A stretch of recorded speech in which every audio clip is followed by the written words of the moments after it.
This is 365 Sports. The Midway Panthers podcast with David Smoak and head coach Shane Anderson is brought to you by Bird Culchin Ford, Centex Bookkeeping, the U.S. Army Waco Recruiting Company, Baylor Scott & White Southwest Sports Medicine, Safe and Secure Storage, and TFNB, your bank for life.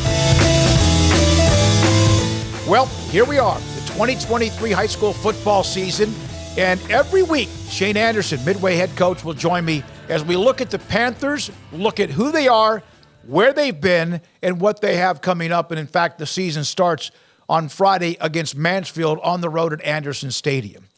Maybe that's a little good luck, huh? Yeah, I hope so. That it's so this is year 3, and I know the first couple of years, and Midway's been through a kind of a drought. There's no question. Why is this team possibly the one that maybe gets things rolling again? Well, I think it starts with, this senior class and the amount of adversity that they've been through, obviously the last 2 years, especially those guys that have played on the varsity, as sophomores and juniors and, taking it on the chin, just being quite frank. And, I think them committing to, getting it flipped and getting the standard back to what it was. And, we've lost some guys and, we've parted ways with some guys. And, I think it's like anything else in life, the cream kind of rises to the top. And I think the guys that are still with us, there's 42 of them. And I think they're really committed to getting this thing back to what it used to be. When did you see perhaps they're tired of it? That we have to, because does that start your first day of off season once the season clears? No, I think it's a process. Obviously, I know that's cliche, but I think first and foremost, that offseason, the goal for everybody in the state of Texas is to get bigger, faster, and stronger. Right. But while doing that, you have to really, really focus on, building a team and letting your leaders kind of emerge. And, I'm real big on, our leaders don't necessarily have to be our best football players. We do things in offseason that allows kids that maybe they're not going to be a starter or even a backup to lead. And, I think that's where it starts kind of gelling and kind of, now obviously you want, your best players to be leaders and be great kids. And I tell them all the time, your best players got to be your best, people.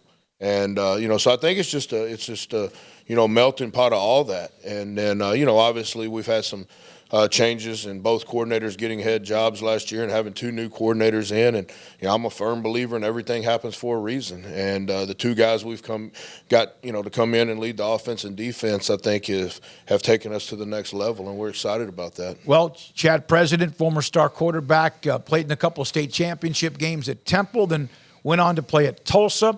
At one point was a commit to play quarterback at Baylor back when Art Browse was there. Then Jarrett Stidham eventually came to Baylor, and so Chad went to Tulsa under Philip Montgomery, that same system, and eventually got into high school coaching.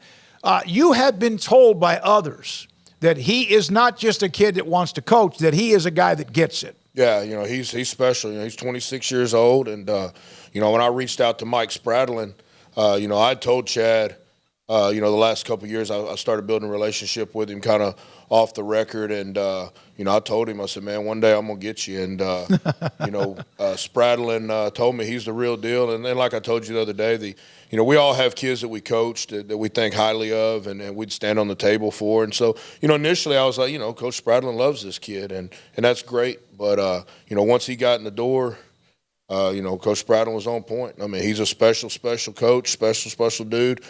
Kids love him, and it's truly a system. I mean, nothing gets him flustered. You come out to practice, you are going to think you're at Philip Montgomery's practice or Art Browse practice. He doesn't have a script. He doesn't have a practice schedule. They have one they look at, I think, but I never see it. And he does everything off the cuff, and it's a different deal than I'm used to. I'm pretty old school in the fact I want to see what's going on, but you watch him practice and he doesn't miss a beat. And our offensive staff, he brought Garrett Camfield with him from Rockwall Heath, and then we hired Matt Passwater to assist on the O-line with Coach Summer. And Passwater's the son-in-law of Phil Bennett, and he's been in the college game and, was at Hawaii with Todd Graham and at North Texas with Seth Luttrell. And, so that that deal's come together, and then getting Clint back on defense with Ezram and those guys that in Illinois that have been with me, and it's a special deal we got going on. You can win without a star quarterback, but it does help when you have one that can spin it. And Ty Brown is a transfer from Belton High School. I remember back when he first arrived, his sister, of course, had already been on campus too. But your thoughts about him and how much does he help trying to run this specific offense? Yeah, first and foremost, he's a great kid. And then he has something that nobody can coach or teach, and that's, the experience, the Friday night experience. And he's had success. They won a district championship. He was the offensive MVP of that deal, and, they moved here. And, originally it was going to be just a sister, and, he had one more year. And I think they sat down as a family and just decided that they wanted to be together. And once again, I think everything happens for a reason. And he showed up, and then shortly after, Chad shows up, and we put it all together, and Ty's really embraced that. And what he did was a great job of building relationships with the other kids. Anytime you move as a kid, it's hard. I mean, that. Oh, yeah, military kid, military family, and and then not just military family, but anytime you move a kid in high school, especially at that age, it's tough. And he still has friends in Belton. I mean, he grew up with those kids. Sure. But he's done an outstanding job of really just building relationships, not just with the receivers, but with everybody. I mean, he's probably as close to Ezra Martinez, our star linebacker, as he is anybody. And he's just a special kid, comes from a special family. Dad played at Ohio State, played in the NFL, was an Army Ranger, Purple Heart guy. I mean, so the dude comes from a lineage of toughness and grit and understanding what it takes to win. And when I was at 3 high schools in 4 years, and in fact one that was here in Texas after 3 years in Japan, you're right. Whenever you transferred, it took a while. You don't walk in the door and go, hey, I'm the alpha. You kind of have to let that marinate. And yet sports allows that to happen maybe a little bit quicker than if you would just walked on. That doesn't mean another student can't go through that as well. But I think sports and competition, off-season, et cetera, can help. So your offense and defensive lines, I know that when I watched the scrimmage, there was at least a rhyme and a reason. There were guys that kind of knew what they were doing, and I know that's going to get better. Is that still right now where you don't have enough of that in your system?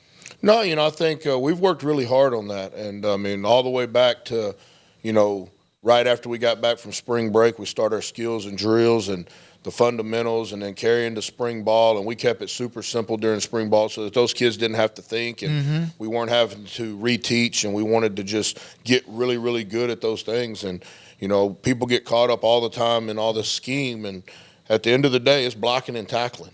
And if you can get lined up right, that's half the battle at the high school level.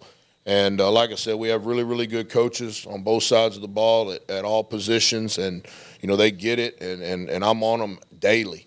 If your kids don't perform at your position, that's a direct reflection of you, and ultimately it's a direct reflection of me. And so we put a lot of stress on it, and like I said, we have some guys, especially on the defensive side, that have played a lot of football. Well, I was gonna bring that up. I was at the scrimmage down on the field, down on the turf, and I didn't stay for the entire scrimmage because I know eventually you start to tweak a few things. But what I saw on defense, correct me if I'm wrong, were instinctive players.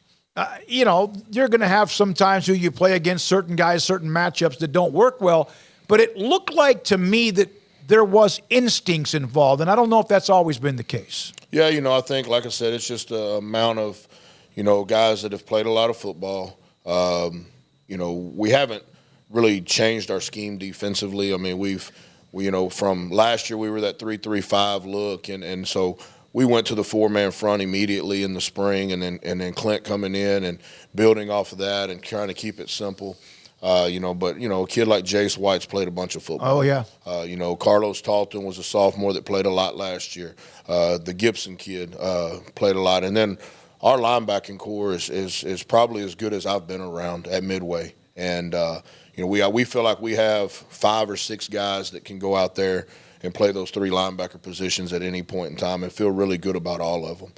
That is it's good to know, and you're right. There's been a lot of snaps, and those kids have taken at times a beating because of how the schedule worked out. Okay, Mansfield, a series that these schools, Midway and Mansfield have played a lot, some great playoff games, some non-district games like this one, and also in the same district for a couple of years. Greg George, the head coach. What do you know, if anything, about them right now? Well, they're going to be a hard-nosed, tough football team. That staff, the nucleus of that staff has been there a long time. They're going back to when Jeff Hume was there, and then Coach Mayberry that was there that passed away, and Greg took over for him. And, they're a 4-3 on defense. They've been a 4-3 since we've played them. Offensively, the scheme hadn't changed much. Van Cleve's the offensive coordinator. His son's the quarterback. So he knows the system. I mean, he's like having a coach on the field. I think where they're different from last year is up front defensively. They had two big time D tackles, and then they had a safety that's at Texas Tech now. And so they're replacing some of those pieces defensively. Offensively, they have the running back, the Johnson kid. He's a special talent. And then pretty much their whole line's back from last year. And so we're going to have our hands full up front, especially defensively. I think it's going to be a great matchup. We just talked about our defensive front and their guys coming back. But you're going to get, power, counter, old school football, downhill. They're going to, play action. And then, like I said, I look for them to try to stretch the field a little bit, especially with Van Cleve's son back there at quarterback. It starts with Mansfield on Friday. Our games are on regular radio with 106.7 FM, The Eagle. And then also we'll distribute a link that you can hear us.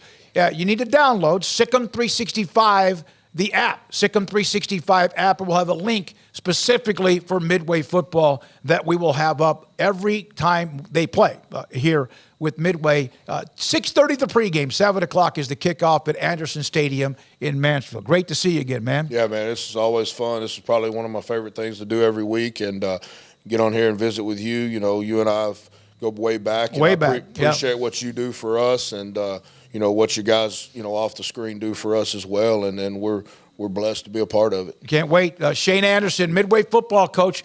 We will have this for you every week from our studios at 365 Sports. This is 365 Sports.